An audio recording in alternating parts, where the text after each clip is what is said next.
রেলের রানিং স্টাফদের কর্মবিরতি প্রত্যাহার হয়। চট্টগ্রাম বন্দর থেকে রেলপথে পণ্য বোঝাই কন্টেইনার ও তেল পরিবহন শুরু হয়েছে। এই মুহূর্তে বন্দর এলাকায় আছেন রিপোর্টার ফেরদৌস লিপি, সরাসরি যাচ্ছে তার কাছে।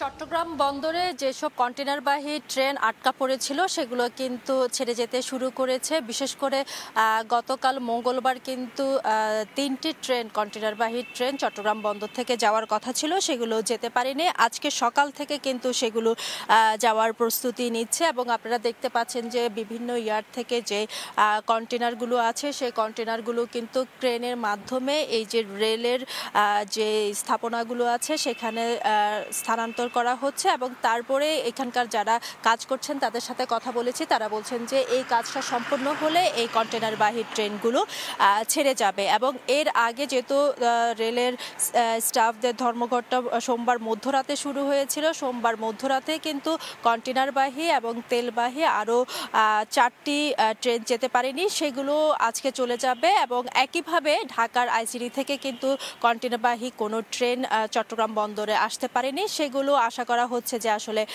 আসা শুরু করবে। তো অর্থাৎ যে 1 বা 1.5 দিন যে কর্মবিরতি সেটার কারণে আসলে তেমন কোনো প্রভাব চট্টগ্রাম বন্দরে এখনো পর্যন্ত কন্টেনার পরিবহনে পড়েনি। বিশেষ করে আপনারা জানেন যে চট্টগ্রাম বন্দরের আমদানি রফতানির প্রায় 3% কিন্তু এই যে ট্রেনের মাধ্যমে কন্টেনার পরিবহন হয়ে থাকে।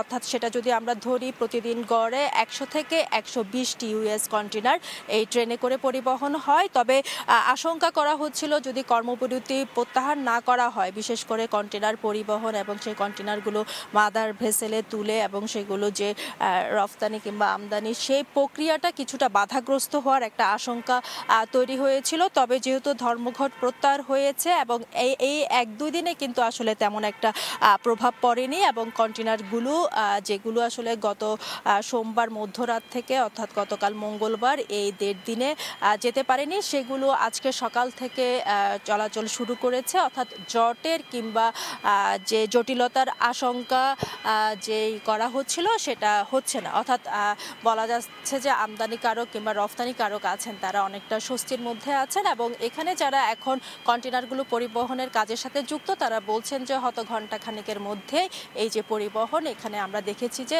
যে কন্টেনারগুলো তোলা হয়েছে সেগুলো ছেড়ে যাবে। তো এই ছিল আমার কাছে এখনো পর্যন্ত চট্টগ্রাম বন্দর থেকে সর্বশেষ। সরাসরি যুক্ত ছিলাম চট্টগ্রাম বন্দরে।